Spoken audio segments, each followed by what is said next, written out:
Hello, everybody. Welcome to the Arizona Youth Alive podcast. I'm so excited that you would take time out of your day to watch this. If it's your first time, what we do is every first and third Wednesday of the month, we release a new video around the idea of influence and leadership. I'm really passionate about helping leaders become better influencers because I believe that leadership is all about influence. If we can influence better, we're leading better.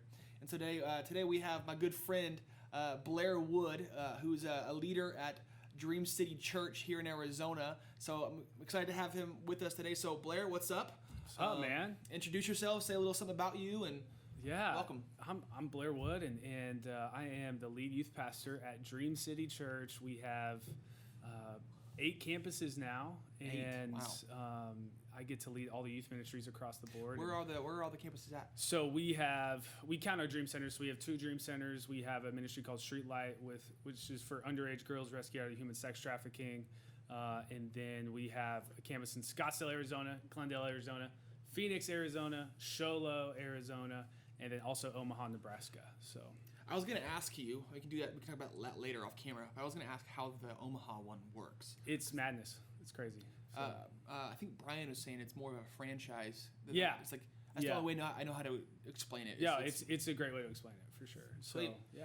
Cool. Also, Blair's going to be with us at the One Day this Saturday. Let's go. It's going to be awesome. So, Blair, really quick, give us a little, an idea of what to expect with you. Yeah, I think I'm really excited to talk to the youth pastors specifically and how to leverage Youth Alive to maximize the ability that they have on campuses to reach students for Jesus. Yeah. And I think as leaders, we need to find the most efficient way possible to do anything. Yeah. And when it comes to campus ministry, being on a school campus, it's a hard thing in general just to begin with, let alone actually have an impact in any sort of amount of time. So Youth Alive, we found, as far as Dream City Youth goes, we found that Youth Alive is the most efficient way for us to get onto campus quickly and to have an impact quickly. So that's what we're going to be talking about with the youth pastors. So it's going to be awesome. So good. Yeah, so if you're not registered yet, get registered. Get registered. It's this Saturday. Get there. Starts at 10 a.m. the first session. Don't want to miss it.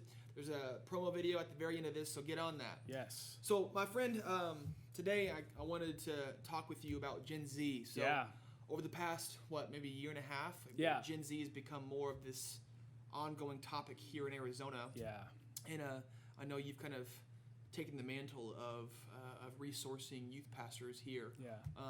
I just want to say really quick, thanks for your front row leadership. Said it in text messages and things like that, but thanks for your front row leadership, being a large capacity church where you could easily be stuck within your own walls. Yeah. But your heart is to raise up 50 leaders around the state. So thanks for your front row leadership.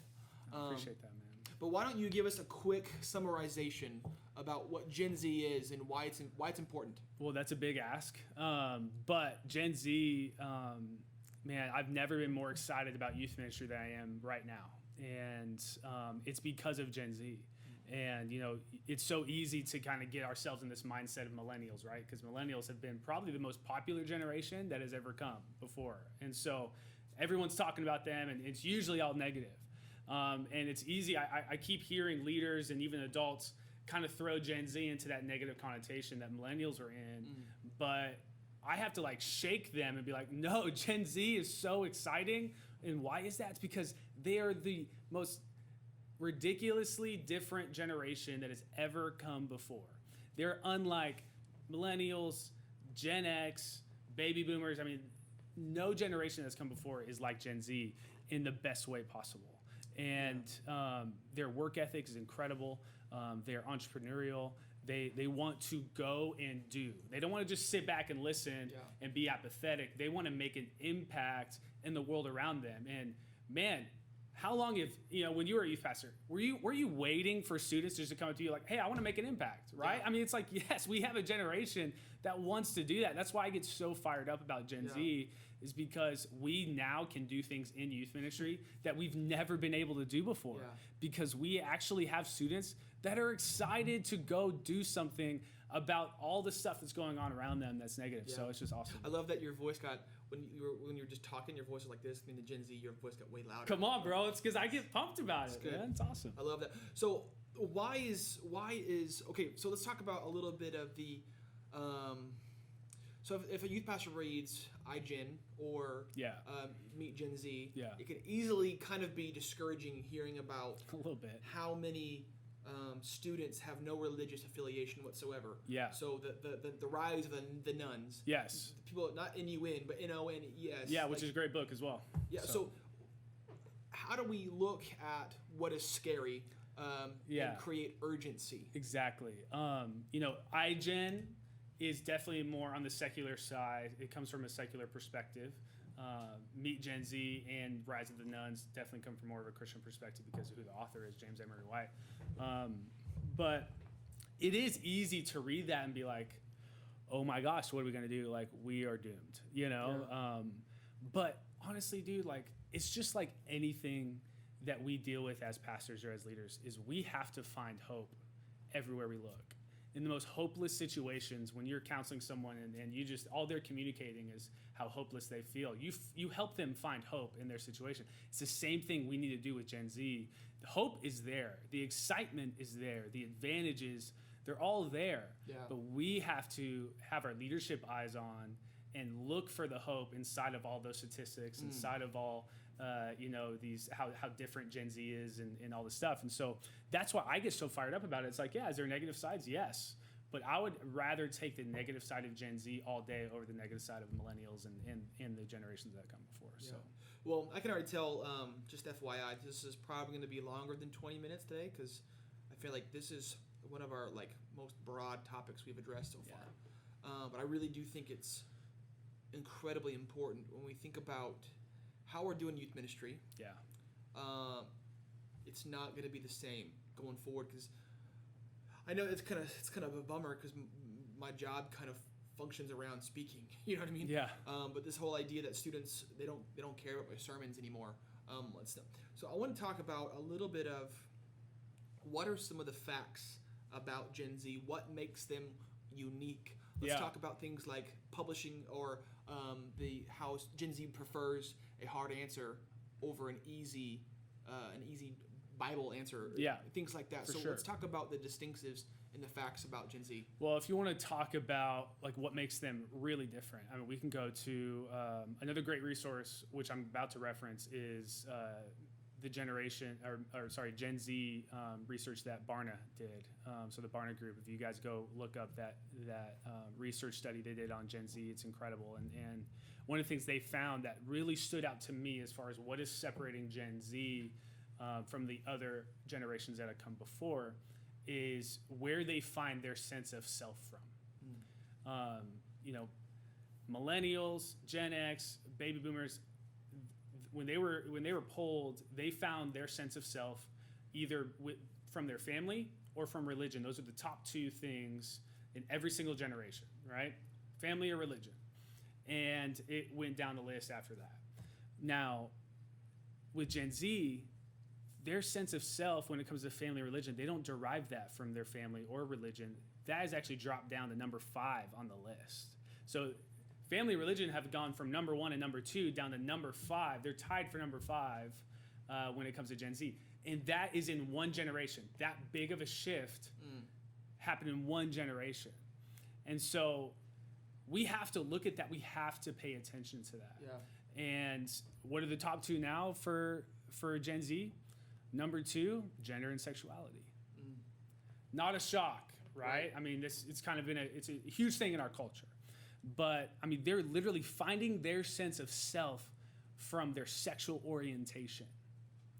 That has to change the way that we talk. That has to change what we teach. I mean, that has to shape the direction that we're going when it comes to content with our sermons and small groups and all this stuff. I mean, it has to shape it because it's super important to them. So if it's important to them, it has to be important to us. Yeah. Especially important for us to teach it. And then their number 1 is actually really shocking to me, but it was their professional/educational achievement. They want to achieve both in their career, but also in school. And I believe the stat is 43% of Gen Z wants to finish their education by the time they're 30. Wow. They want to be full blown in their career by the time that they're 30. And that was not as much of a priority for millennials coming before us. So again, there's just their priorities different. What they want to do in the future is just different. They want to go and do, and they want to go and be. And yeah, like you said, I mean, they want hard answers. And I think that comes from that educational priority, right? They want facts. They want to know what your opinion is. They want to know what the church's stance is on hard, difficult subjects. And so as youth pastors, we cannot back down or skirt around all these controversial subjects that we're too scared to talk about. Depression, that's not an easy thing to talk about. Homosexuality, that's not an easy thing to talk about. Sex has never been an easy thing to talk about.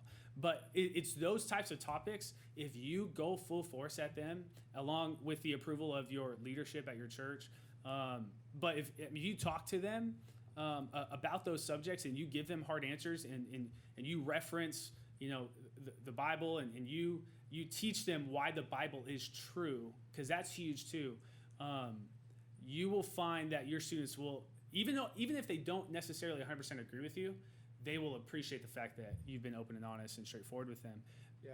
But I think even the way we preach has to change. Absolutely. Where it's not as much of a sermon and tweetable quotes as much it is educating them. Yeah. Like one of the stats from Barna was only 43% of engaged Christian teens, that's what they use. So these are teenagers that attend youth group at least once a month. They call those engaged Christian teens. They're active.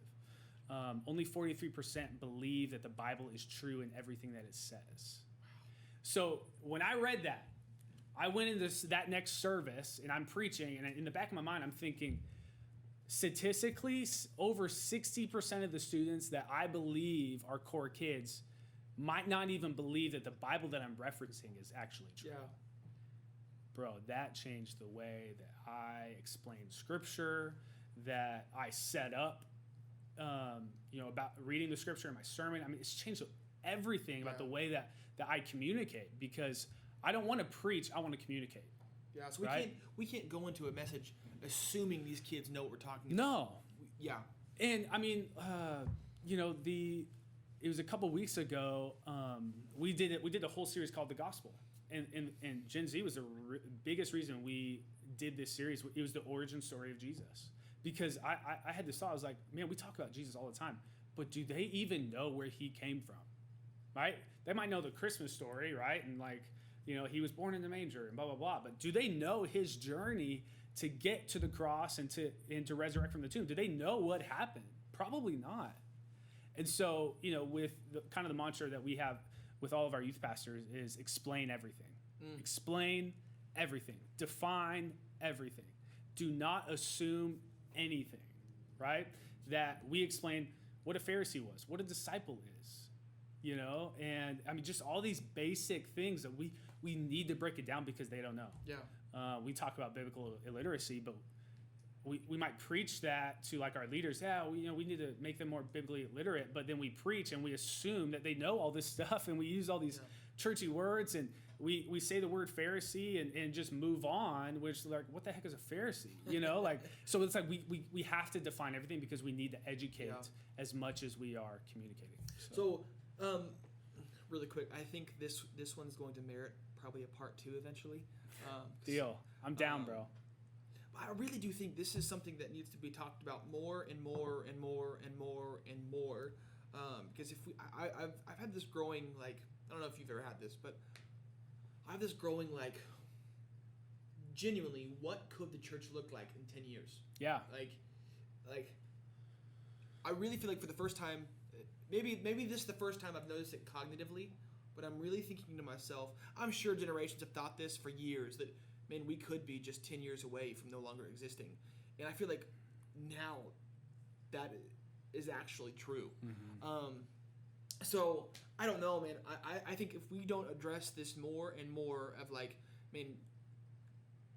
redirect the way you do ministry, change your thought process. Don't make them come to me, you go to them. That if we don't, things are gonna not work in our favor. Yeah.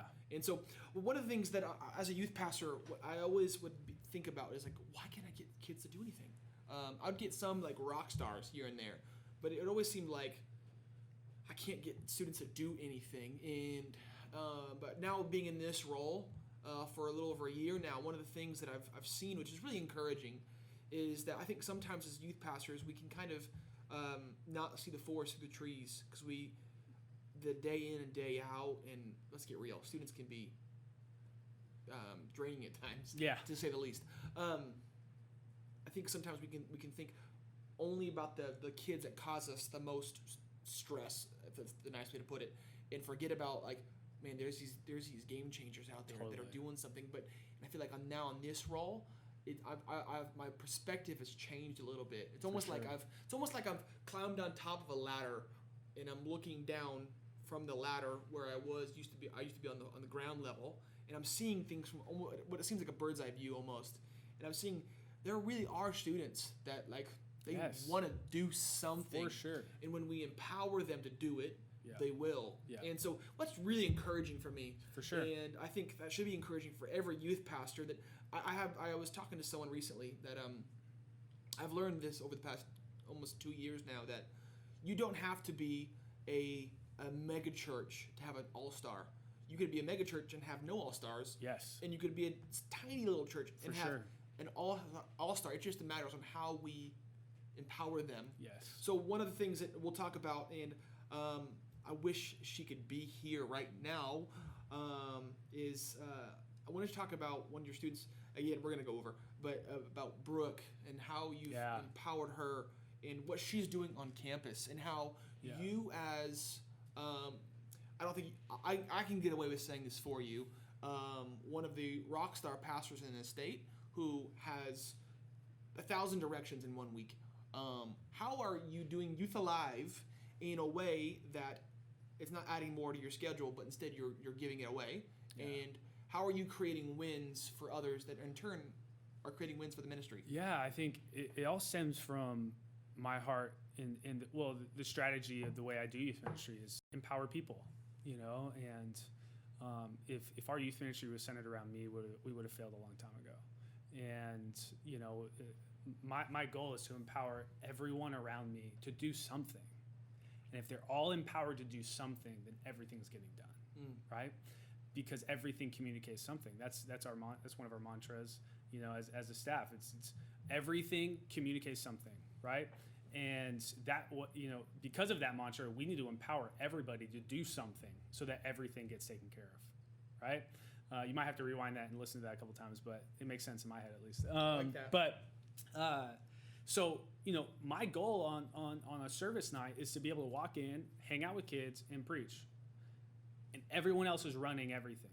Because again, I don't want to be the one running around making sure everything is happening, because what if I'm not there? And so with that kind of heart, where you're taking yourself out of the center and you're really allowing yourself as a leader to be relational, to build relationships with first-timers who are coming in, with your regular students, and not having to run everything, with that type of heart, that's why Youth Alive is so amazing, because it's just another segment of that same heart, right? That you are finding an incredible rock star student, and even if you have one, great place to start, right?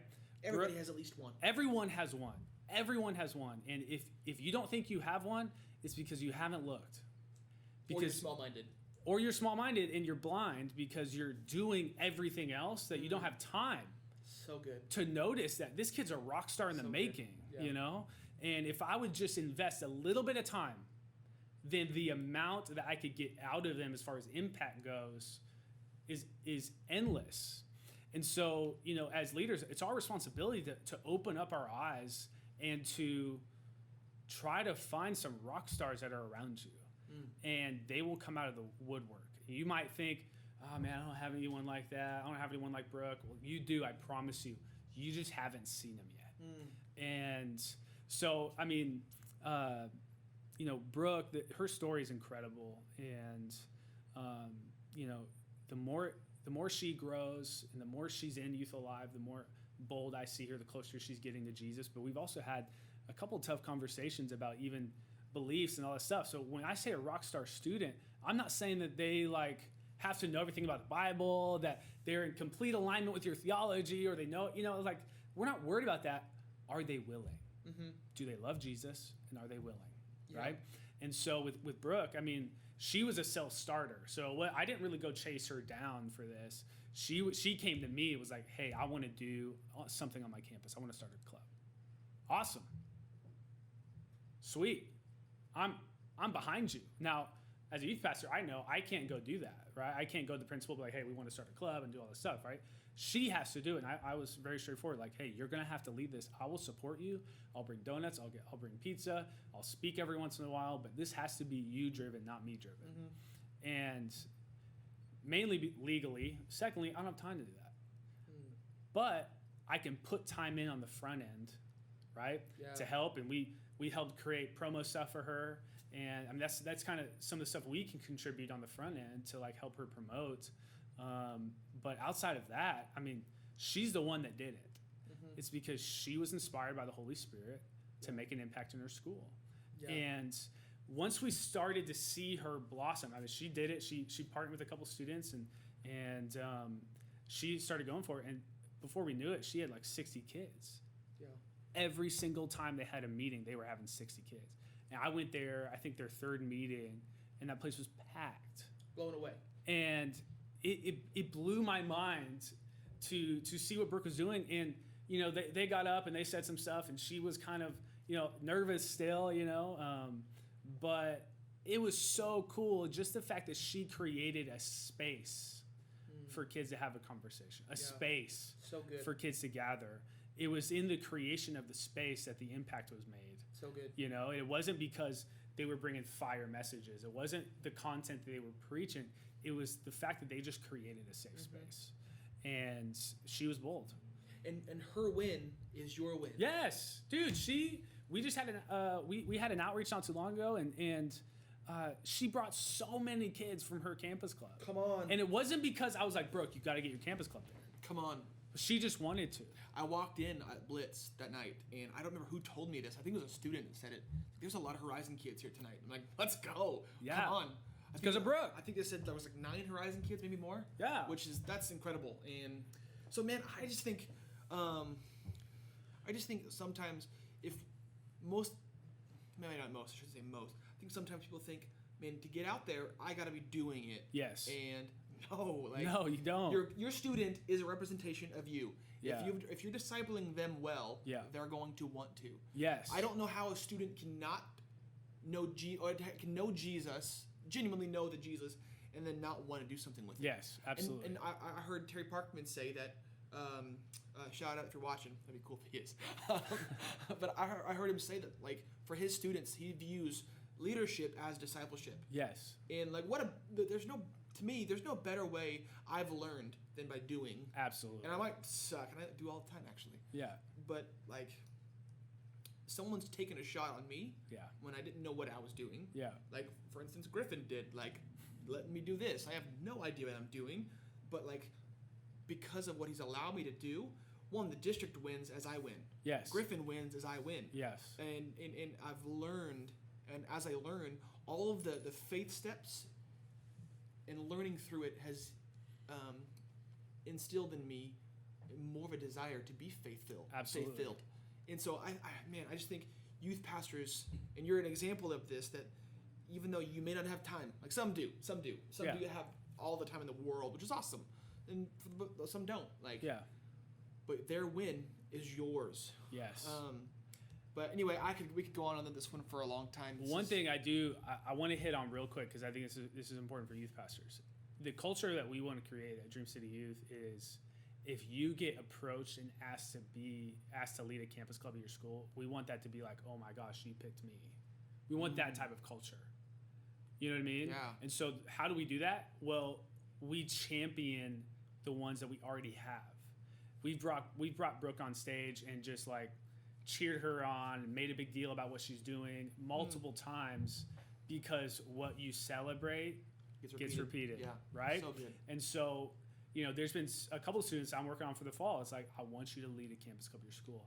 One of them was like, I know I need to do it. I just am terrified. The other one's like, oh my gosh, that's an honor. Mm-hmm. You know, that's the type of culture that we want. And you can create the culture. And once you create that culture, it's not about if I can do it. It's about who am I choosing to lead it. So good. That's an amazing position That's to be in. so good. Yeah. And we're just going to keep going. I know. It's going to be 30 minutes. Sorry, everybody. But I love this idea that I think sometimes we can track with me here. Casting big vision is good. Yes. Maybe let me know if you've ever felt this way. That sometimes a really big vision that's not given in bite-sized pieces can be incredibly overwhelming. Yeah. And even disenfranchising. Could you agree with me? Yeah. No, for sure. So, yeah. It can be intimidating. Yeah. You know, it's one thing that I try to do, especially with our team and especially with our volunteers, is I want to give embraceable vision. I like that. It's not about having big vision. It's great to have big vision, but there's a way that you can communicate big vision that's embraceable. I like that. That's easily digested. I like that. Write that down. But where I was getting at was, I think sometimes we can say to a student, you can reach your entire school. Yeah. And they're like, no, I can't. Yeah, seriously.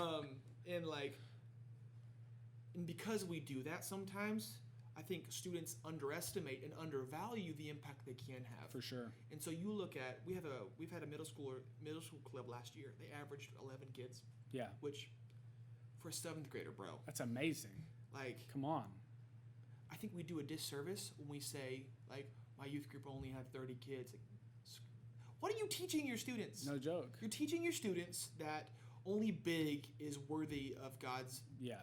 You know what I'm saying? Yeah. And so I think when we look at a student and say, you have stepped out, you started. You know what I mean? Like, yeah. How many kids have the guts to do what you just did? No joke. Especially in today's world. I think maybe you were in that conversation with us with a couple of youth pastors, how talking about being traditional now is what gets bullied. It's the minority now. Yeah. And so it's, especially in today's world, to be a Christian, I don't think it's anywhere near third world yet, but like we're at least being looked at as the dumb ones. Yeah. So a student in today's world to step out, I just think it's absolutely incredible. But anyway, I could talk with you about this. Come on, bro. We will do a part 2. All right, sounds hey, good. If you're watching, do me a favor. Comment below if you want us to do a part 2. Also, do me a huge solid. Go to the Instagram right now, AZ Youth Alive. Follow us on Instagram. But also, hey, if you want to see a part 2 right here and continue here, let's go.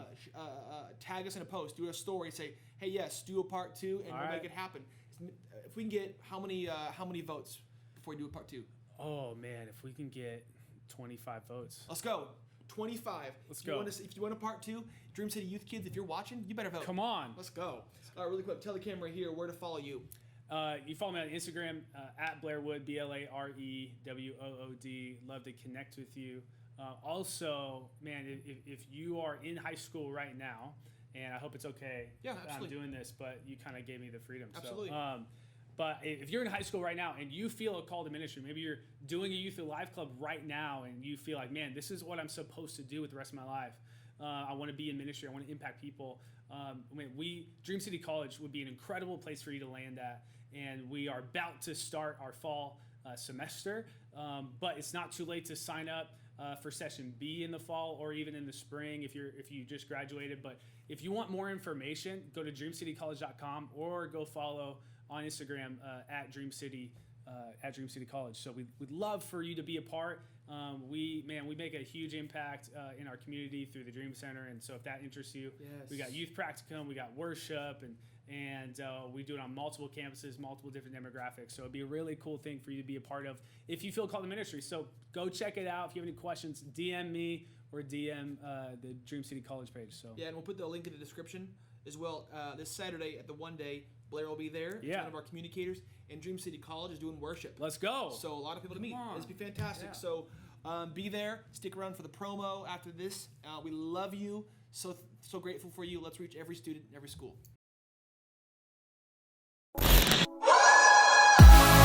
Say, Jesus, the answer is yes before you even ask the question. That is a heart of obedience.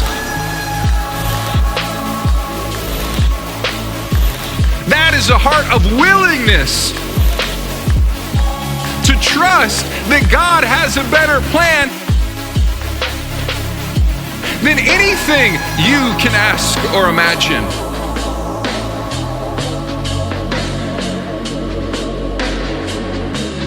The answer is yes.